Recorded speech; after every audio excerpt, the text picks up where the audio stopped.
Baik, bismillahirrahmanirrahim. Assalamualaikum warahmatullahi wabarakatuh. Waalaikumsalam warahmatullahi wabarakatuh.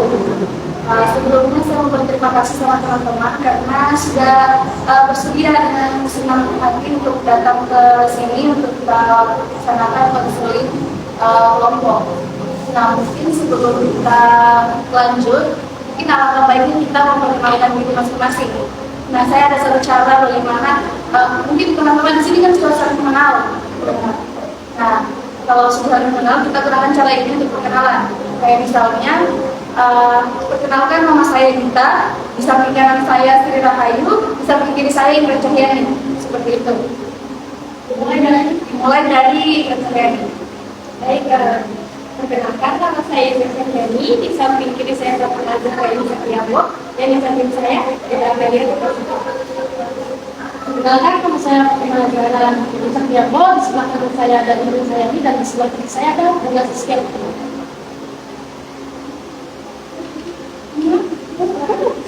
Baik, assalamualaikum warahmatullahi wabarakatuh. Nama saya Bunda Sofia Putri. Di samping kanan saya ada Fatimah Musara Instagramu. Di samping kiri saya ada. Baik, assalamualaikum warahmatullahi wabarakatuh. Perkenalkan nama saya Fatimah. Di sebelah kanan saya ada Bunda Sofia Putri dan di sebelah kiri saya ada Wali Priyahayu. Baik, assalamualaikum warahmatullahi wabarakatuh.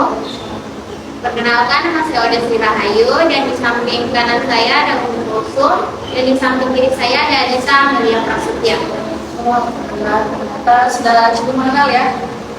Sebelumnya saya mau bertanya, bagaimana kabarnya hari ini? Baik, alhamdulillah, baik Kak. Good. Alhamdulillah. Nah, di sini kan kita ingin melaksanakan konseling kelompok. Sebelumnya saya akan menjelaskannya lebih dahulu. Ada 3 asas yang akan kita terapkan dalam konseling kelompok ini. Yang pertama itu ada asas kerahasiaan, yang kedua ada asas keterbukaan, dan yang ketiga ada asas kesukarelaan. Nah, jadi saya mau bertanya sama teman-teman, apakah teman-teman itu dengan senang hati untuk bisa menjaga rahasia atau rahasia atau percakapan yang ada di dalam sesi ini? Sama-sama bilang bersedia. Bersedia. Nah, selanjutnya, apakah teman-teman sukarela mengikuti kegiatan ini?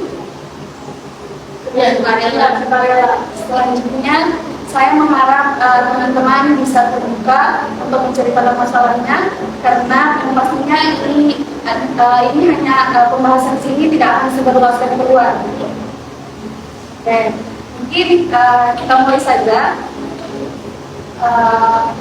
Sebelumnya ini teman-teman masih semangat kan? Karena waktunya menunjukkan sudah sore sekali.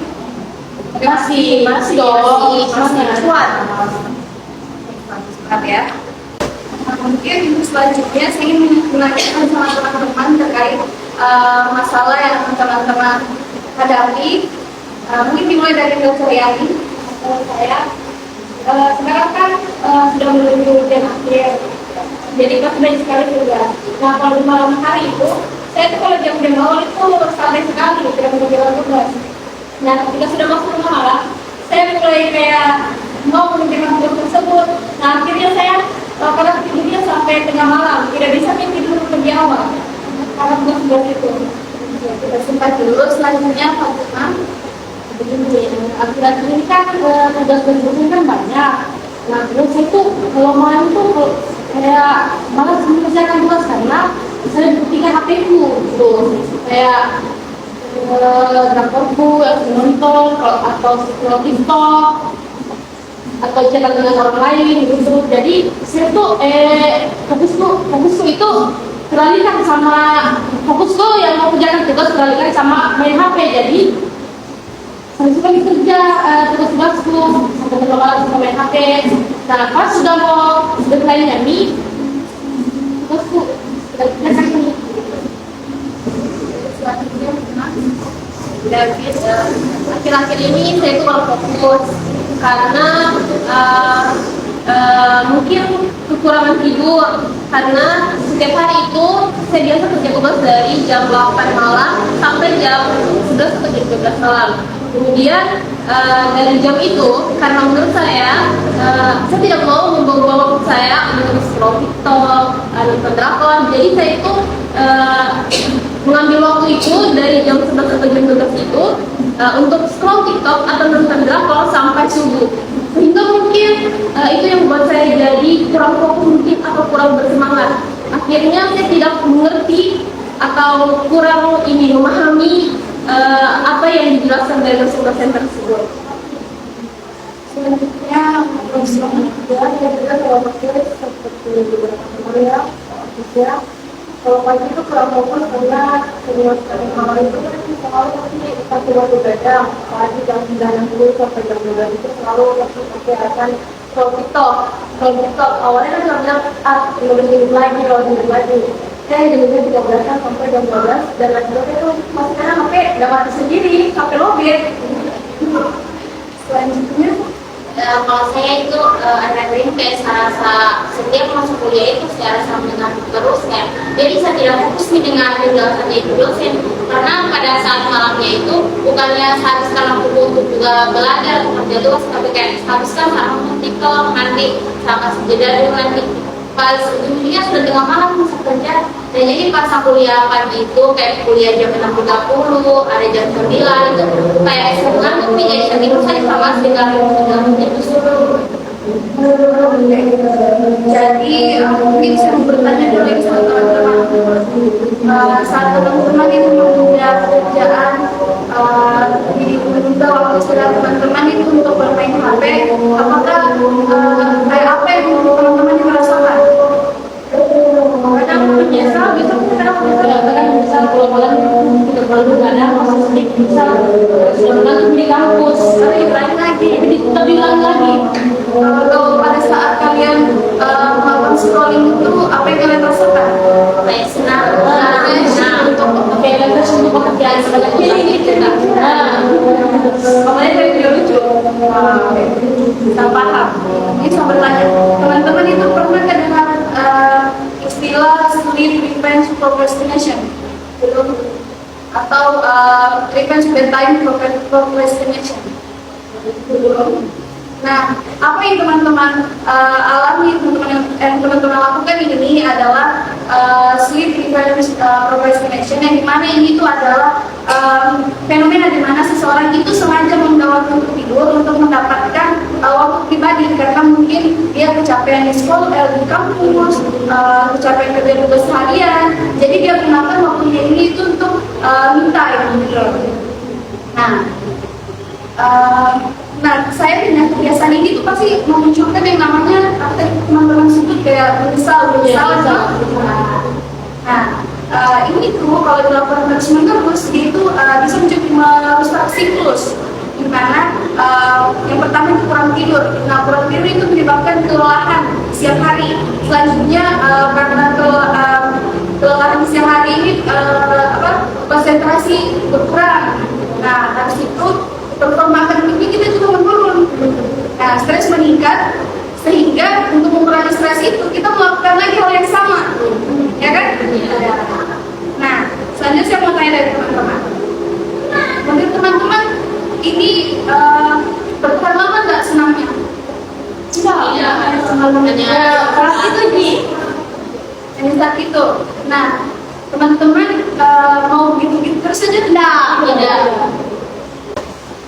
Saya itu mengerti perasaan teman-teman, karena kan setelah seharian mungkin kita di kampus, kerja tugas, pasti kita rasa, harus begini supaya saat hilang capek itu yang teman-teman rasakan. Nah, alangkah baiknya kita bisa memahami apakah ini itu baik untuk kita atau tidak. Nah, yang saya sebutkan tadi terkait kesulitan untuk konsentrasi, itu berkurang, lelah, itu biasa disebut dengan benar akademik. Ini bisa menyebabkan nilai kita itu menurun apabila kita lakukan terus-menerus. Nah, saya itu menghargai kejujuran kalian. Nah, sekarang mungkin kita di tahap bagaimana kita menyelesaikan permasalahan ini gitu, supaya nilai kita tidak menjadi korban. Nah, menurutnya teman-teman, apa yang sebenarnya teman-teman butuhkan itu untuk mendapatkan misalnya kayak mendapatkan waktu, tapi tidak mengorbankan yang namanya waktu tidur untuk mendapatkan waktu bersantai itu. Menurut teman-teman bagaimana supaya waktunya kita itu waktu tidur kita tidak jadi korban?